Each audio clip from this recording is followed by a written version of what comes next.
मैं ये क्वेश्चन आपसे करना चाहती हूँ कि लाइक हम राइट नाउ इन यूथ कि हम अपना हेल्थ इश्यूज़ भी फेस कर रहे हैं, हम अपने करियर के लिए, कूल बनने के लिए, स्टैंडर्ड ऑफ लिविंग के लिए बहुत सारे इश्यूज़ को हम फेस करते हैं, ठीक है। प्लस कुछ ऐसी अपनी फैमिली से दूर हैं, कुछ के पेरेंट्स उनको ज़्यादातर right now they need them but they still far from them.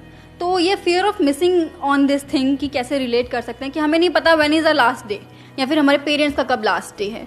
सो ये जो फियर होता है हमारे अंदर की, गिल्ट भी रहेगा, एक रेस भी है, एक स्टैंडर्ड ऑफ लिविंग भी बनाना है, करियर भी बनाना है, फैमिली भी देखनी है, अटैचमेंट्स हैं, तो सबसे कैसे ओवरकम करें जो माइंड में दो एक वॉर चलते रहते हैं। जैसे ही कोई हमारे पास में नहीं होता है तब ये थॉट्स आने लग जाते हैं माइंड में। जब उनके साथ होते हो तो क्या थॉट्स आते हैं?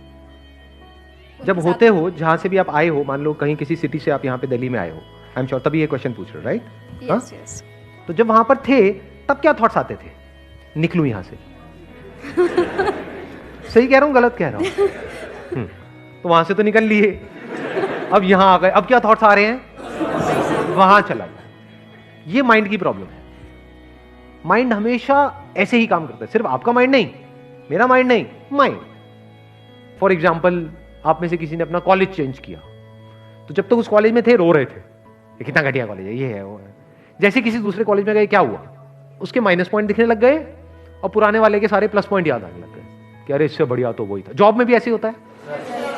हाँ, अब रिलेट किया लोगों ने, ये यार ये तो हमने देखा है, ये तो ऐसा तो होता है। जब तक होते हैं एक जॉब में, ये तो बेकार है, सब बेकार है, घटिया है, ये है वो है, लोग भी निकम्मे हैं, ये है कंपनी बेकार है। जैसे ही वहां से चले जाते हैं क्या होता है? किसी दूसरी कंपनी में जाते हैं, हमें समझ आता है लोग सिर्फ वहां पे निकम्मे नहीं थे, यहां पे भी निकम्मे हैं। प्रॉब्लम सिर्फ वहां पर नहीं थी, यहां पर भी है। तो हमारा पूरा ध्यान वहां की प्रॉब्लम्स पे आ जाता है और पुराना जो भी हमारी लाइफ में था प्लस पॉइंट वहां पे चला जाता है। बॉयफ्रेंड गर्लफ्रेंड के केस में ऐसे ही होता है। जब तक साथ में होते हैं, लड़ाई झगड़ा, उसकी कमियां दिख रही होती हैं सुबह से रात तक। जैसे ही वो किसी और के साथ चली जाती है, क्या होता है? एकदम से अच्छी लगने लग जाती है।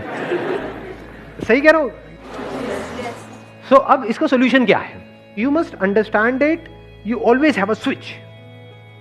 आपको थोड़ा सा अपना नजरिया, अभी यहां से इस सिचुएशन को देख रहे हो, यहां से जाकर के देखने लग जाओ, एक सेकंड में सब बदल जाएगा।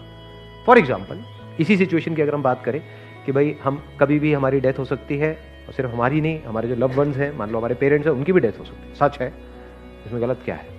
तो इसका मतलब क्या कि पूरी जिंदगी उन्हीं के साथ चिपके रहें मरते दम तक? मान लो आप 18 साल की एज के बाद में घर से बाहर निकले, अब ठीक है, अपना आगे बढ़ो लाइफ में। जैसे पंछियों के केस में होता है। एक पंछी क्या करता है पता है? कभी देखा है? कोई पंछी बैठा है यहां पर? जैसे ही अंडे में से वो निकलते हैं, क्या बोलते हैं उनको? चूजे। नहीं, चूजे तो मुर्गी के होते हैं यार, चूजे पंछी के कहां से निकलेंगे? जो भी निकलता है, छोटे छोटे किसी पंछी के जब बच्चे निकलते हैं तो वो क्या करती है? फिर उड़ना सिखाती है। क्या वो उसको चिपका लेती है पूरी जिंदगी के लिए कि तू यहीं रहे? तो क्या कभी भी उड़ पाएगी?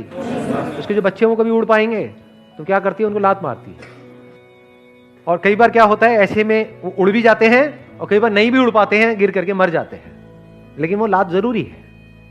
ऐसे ही लाइफ में अगर हमको कुछ भी करना है, यानी इस लाइफ को एक्सप्लोर करना है, लाइफ मतलब सिर्फ ये नहीं मैं, मेरे माँ बाप, ये नहीं है लाइफ, इसके अलावा भी बहुत कुछ है लाइफ में। तो अगर उस सबको एक्सप्लोर करना है तो जो भी हमारा कंफर्ट जोन है उसको छोड़ना पड़ेगा। दूर दूर रहेंगे लेकिन प्यार बना रहेगा। Please have a seat. बैठो। आपको एक बहुत मजेदार बात बताता हूँ। मेरी आदत क्या है, मैं कहीं भी जाता हूँ ना, तो मेरे मतलब जैसे किसी टैक्सी में जा रहा हूँ तो दोस्त बन जाते हैं। तो एक जगह है जहाँ पर मैं जाता हूँ, बताऊंगा नहीं कहाँ, हिमालय में कहीं पर है, नहीं तो सारे पहुँच जाओगे वहाँ पर। तो वहाँ पे एक टैक्सी ड्राइवर है जो बहुत अच्छा दोस्त है मेरा, मतलब बिल्कुल यारी दोस्ती वाला माहौल है। उसको पता ही नहीं है मैं कौन हूँ, क्या हूँ। मैं जब भी वहाँ जाता हूँ उसको फ़ोन करता हूँ, वही मुझे एयरपोर्ट से पिक करता है, वही मुझे वहाँ पे छोड़ता है और हमारी पूरे रास्ते बातें होती रहती हैं। तो मुझे इतना फैसिनेटिंग लगती है उसकी स्टोरी। मैं आपको बताता हूँ क्या स्टोरी है। देखो, सिचुएशन वही है, देखने का नज़रिया थोड़ा सा अलग है। वो बंदा हरियाणा में गाँव से है, लेकिन वो पिछले 8-10 साल से उत्तराखंड में टैक्सी चला रहा है। वहां से वो महीने में एक बार 4 दिन के लिए छुट्टी लेता है, फिर वो अपने गांव जाता है। तो मैंने उससे पूछा, मैंने कहा यार तेरी वाइफ है, बच्चे हैं, मतलब कैसे रह लेता है तू उनके बिना 25 दिन तक, मतलब ये कोई लाइफ है? तू वहीं पे क्यों नहीं चला लेता टैक्सी? कहता मैंने एक बार ट्राई किया था 1 महीने के लिए, उसके बाद मेरी ऐसी हालत हुई थी, घर का मुर्गा दाल बराबर। कहते घर में बैठा रहा वहीं पे आसपास में घूमता रहा। कहते कोई वो ही नहीं थी, कोई मतलब लाइफ बोरिंग सी हो गई थी वहां पर, और बैठे बैठे लड़ाइयां हो रही हैं। कहता अब मैं 4 दिन के लिए जो जाता हूं ना, वो 4 दिन मेरे लिए बिल्कुल ऐसे होते हैं जैसे, उसके एग्जैक्ट वर्ड्स बताता हूं, जैसे कोई फेस्टिवल का माहौल है। उसने मेरे को अपनी वीडियोस दिखाई कि कैसे वो बच्चों को ट्यूबवेल पे ले गया और बच्चे कितना एंजॉय कर रहे हैं। एक सेटिस्फैक्शन देखा मैंने उस बंदे की लाइफ में, वो सेटिस्फैक्शन जो बड़े बड़े करोड़पतियों के अंदर नहीं होता है। क्योंकि हर तरह के लोगों से मैं इंटरेक्ट करता हूं लाइफ में। आई एम सो फॉर्चुनेट कि मेरे को हर तरह के लोगों से, मतलब ऐसे लोग जो बिलियनियर्स हैं, मिलियनियर्स हैं, वो भी मेरे टच में हैं, और ऐसे लोग जो कुछ भी नहीं है वो भी मेरे टच में है। बट इस बंदे के अंदर मैंने वो सेटिस्फैक्शन देखा और वो समझदारी देखी जो रेयर देखने को मिलती है। तो it is just a point of view. एक नजरिया उसका ये भी हो सकता था कि यार ये भी कोई लाइफ है, मुझे दूर रहना पड़ रहा है, मेरी फैमिली वहां पर है, मैं यहां पर हूं, ये क्या है, बेकार है, मुझे तो अपनी लाइफ ही खत्म कर देनी चाहिए। ये भी एक थॉट हो सकता है ना, बट उसका थॉट क्या है, बिल्कुल ही अलग। तो इट इज जस्ट अबाउट कि आप किस नजर से एक सिचुएशन को देख रहे हो। सारा खेल नजरिए का है।